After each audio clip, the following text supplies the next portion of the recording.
Good morning to all. Welcome to my channel Gundemeda vlogs. ఈరోజు Mahanati movie సినిమాలో కీర్తి సురేష్ గారు మహానటి సావిత్రి పాత్రలో జీవించారనే చెప్పాలి. ఆ డీటెయిల్స్ గురించి తెలుసుకుందామండి. మహానటి మూవీలో కీర్తి సురేష్, రాజేంద్ర ప్రసాద్, సమంత, విజయ్ దేవరకొండ నటించారు. డైరెక్టర్ వచ్చి నాగ్ అశ్విన్. తెలుగు సినిమా పరిశ్రమలో తిరుగులేని నటి సావిత్రి దక్షిణాదిలో తొలి సూపర్ స్టార్ హోదా దక్కించిన మహానటి. అలనాటి మహోన్నతమైన నటిగా పేరు ప్రఖ్యాతులు సంపాదించుకొని తెలుగు ప్రేక్షకుల గుండెల్లో గూడగొట్టుకున్న అతి కొద్ది మంది హీరోయిన్లో సావిత్రి ఒకరు.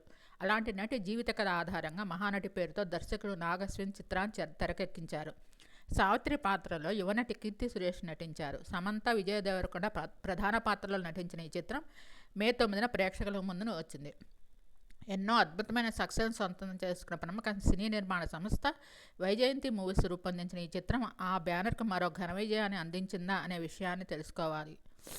అంటే ఈ విషయాన్ని మనం తెలుసుకోవాల్సిందే. విజయవాడలో అతి సామాన్య జీవితంలో పుట్టిన సావిత్రి చిన్నతనంలో తండ్రిని పోగొట్టుకుంటుంది. పెదనాన్న కేవీ చౌదరి. ఆ పాత్ర రాజేంద్ర ప్రసాద్ గారు చేశారు. సావిత్రి పాత్ర కీర్తి సురేష్ గారు చేశారు. అండతో పెరిగి పెద్దదవుతుంది.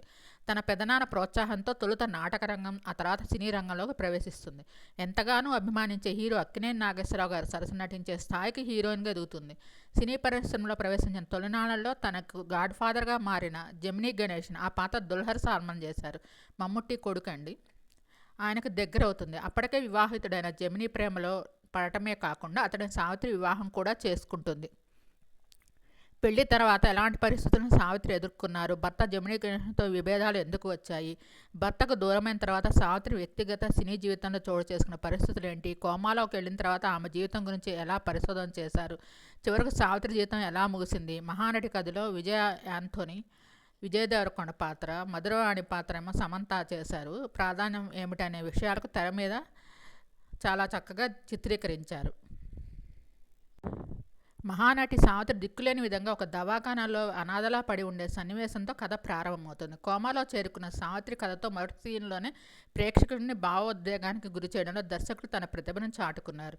ఎంతో ఉన్నతమైన శిఖరాలను అధిరోహించిన సావిత్రి అలాంటి దుర్భరమైన జీవితాన్ని అనుభవించడానికి దారితీసిన పరిస్థితులను తెలుసుకోవడానికి జర్నలిస్టు మధురవాణి, ఫోటోగ్రాఫర్ విజయ్ దేవరకొండ, సమంత ఇద్దరు పరిశోధనతో సినిమా ఫ్లాష్ బ్యాక్ వెళ్తుంది.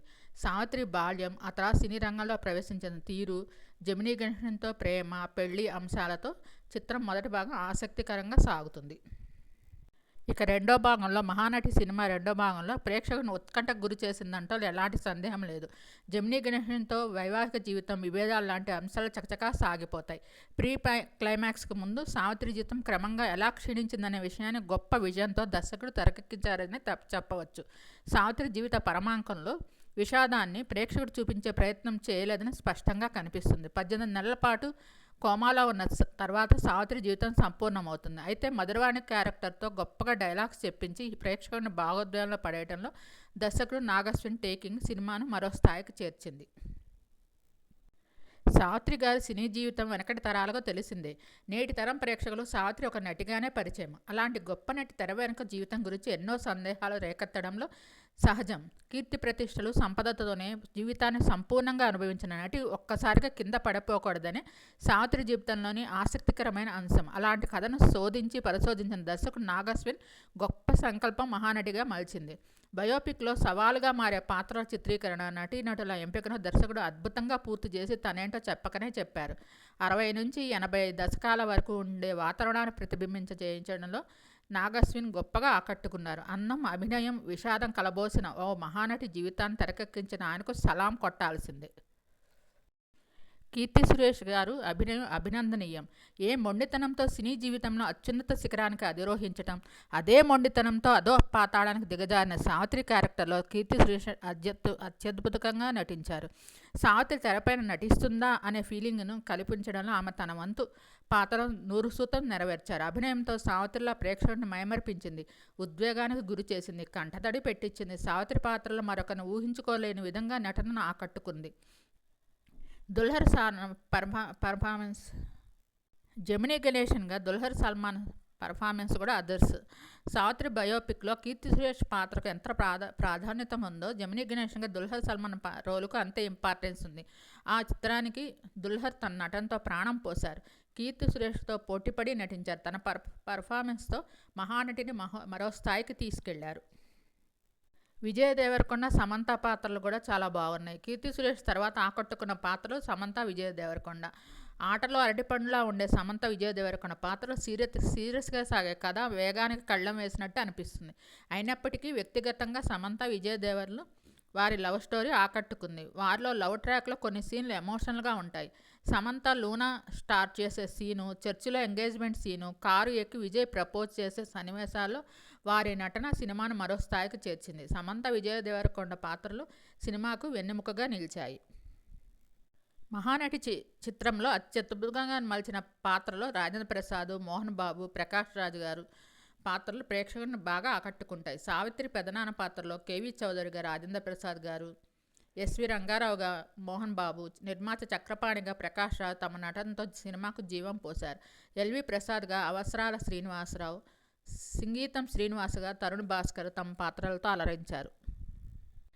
ఏఎన్ఆర్గా నాగచైతన్య నటించారు. ఇక అక్కినేని నాగేశ్వరరావు గారి పాత్రలో నాగచైతన్య మెరిశారు. సినిమాకు కీలకంగా మారిన సన్నివేశాల్లో ఏఎన్ఆర్గా చేతు హావభావాలతో ఆకట్టుకున్నారు. పాత చిత్రాల్లో మేడి సినిమాల్లో నాగచైతన్య తన తాత పాత్రలో కనిపించి మెప్పించారు. ఒక సీన్లో నందమూరి తారక రామారావుని గ్రాఫిక్స్లో చూపించారు. మహానటి చిత్రానికి రచయిత బుర్రా సాయిమాధవ్ అందించిన మాటలు సినిమాకు జీవం పోశాయి.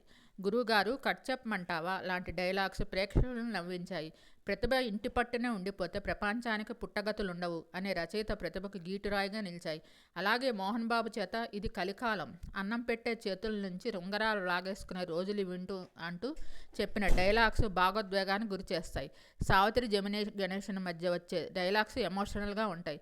సినీ గేయ రచయితగా పింగళి పాత్రలో కూడా సాయి మాధవ్ కనిపించడం విశేషం. ఇంకా డానీ సినిమాటోగ్రఫీ చేశారు. సావిత్రి బయోపిక్కు డానీ సాంచెజ్ లోపెజ్ సినిమాటోగ్రఫర్గా వ్యవహరించారు. 60 నుంచి 80 దశకాల్లోని వాతావరణాన్ని అత్యద్భుతంగా తెరకెక్కించారు. సావిత్రి బాల్యం సన్నివేశాలు ఆసక్తికరంగా తెరకెక్కించారు. విజయ్ ఆంటోనీ సమంత ట్రాక్ను వింటేజ్ టెక్నాలజీతో చిత్రీకరించి సినిమాని ఆహ్లాదకరంగా మలిచారు. మిక్కీ జే మేయర్ సంగీతం అందించారు. మహానటి చిత్రానికి సంగీత దర్శకుడు మిక్కీ జే మేయర్ మ్యూజిక్ అందించారు. కథలోని సన్నివేశాలకు అనుగుణంగా ఓల్డ్ ఫ్లేవర్తో పాటలకు ఆసక్తికరంగా అందించారు. కీలక సన్నివేశాల్లో బ్యాక్గ్రౌండ్ స్కోర్ కొంచెం బలహీనంగా అనిపించింది, కానీ ఎమోషన్ను మరింత ఎలివేట్ చేయడానికి ఆస్కారం ఉన్నప్పటికీ దానిపై సరిగా దృష్టి పెట్టలేదనే ఫీలింగ్ కలుగుతుంది. ప్రతిష్టాత్మకంగా రూపొందిన మహానటి చిత్రానికి స్వప్న దత్, ప్రియాంక దత్ నిర్మాతలుగా వ్యవహరించారు. ఈ చిత్రం వైజయంతి మూవీస్, స్వప్న మూవీస్ బ్యానర్పై రూపొందించబడింది. కథకు అవసరమైన విధంగా సెట్ల రూపకల్పనలోనూ కాస్ట్యూమ్స్లోనూ అందించిన తీరు వారి సినీ అభిరుచికి అద్దం పట్టింది. ఖర్చుకు వెనకాడకుండా ఒక ఛాలెంజ్గా తీసిన ఈ చిత్రంలో ప్రేక్షకుల గౌరవానికి వారు చేరువవుతారు. భావితరం నటీనటులకు, ప్రేక్షకులకు మహానటి సావిత్రి జీవితం ఆదర్శప్రాయం అనడంలో సందేహం లేదు. ఎందుకంటే చిన్న తప్పుతో జీవితం సరిదిద్దుకోలేని పరిస్థితులకు దారితీస్తుందని చెప్పేదే సావిత్రి జీవితం. ఈ చిత్రం పాతరం వారిని మరో స్థాయికి గత జీవితంలో వెళ్ళటానికి, కొత్తతరం ప్రేక్షకులకు ఒక గొప్ప కథను తెలుసుకోవడానికి సావిత్రి బయోపిక్ ఉపయోగపడుతుంది. మహానటి సావిత్రిగా కీర్తి సురేష్ నటన అజరామరం. తను చాలా బాగా నటించింది. ఈ సినిమాలో నటించిన గాను తన ఎన్నో అవార్డ్స్ని గెలుచుకున్నారు. జాతీయ స్థాయి ఉత్తమ నటి అవార్డు లభించింది, సినీ గోయర్స్ అవార్డు లభించింది, నంది అవార్డు లభించింది. చాలా అవార్డ్స్ తీసుకున్నారు. కీర్తి సురేష్ కుటుంబం విషయానికి వస్తే వారి అమ్మ మేనకా కూడా నటీమణి. చిరంజీవి గారి పక్కన పునాదిరాళ్ళు సినిమాల్లో హీరోయిన్గా చేశారు. తనకు ఒక సిస్టరు. సావిత్రి గారి విషయానికి వస్తే సావిత్రి గారి భర్త గారు వచ్చి జమినీ గణేశను, తమిళ నటుడు, ప్రముఖ. వీరికి ఒక అమ్మాయి, ఒక అబ్బాయి. విజయ చాముండేశ్వరి తను చెన్నైలో స్థిరపడ్డారు. కొడుకు వచ్చి సతీష్ కుమార్, తను యుఎస్లో సెటిల్ అయ్యారు. కూతురికి 2 అబ్బాయిలు. రెండో అబ్బాయి సినిమాలోకి ఎంటర్ అయ్యారు. తమిళ సినిమాలో కొన్ని సినిమాల్లో నటించారు. కొడుకు అమెరికాలో సెటిల్ అయ్యాడు. కొడుక్కి ఒక బాబు. సావిత్రి జనరేషన్లో వారి మనవడు, చిన్న మనవడు సినిమాల్లోకి ఎంటర్ అయ్యారు. అతని పేరు వచ్చి అభినయ్. మీకు ఈ వీడియో నచ్చినట్లయితే లైక్ చేయండి, కామెంట్ చేయండి. Thank you all. Please support my channel. నా ఛానల్ని 97% మంది సబ్స్క్రైబ్ చేయకుండా చూస్తున్నారు. Please subscribe my channel. Support me. Thank you all.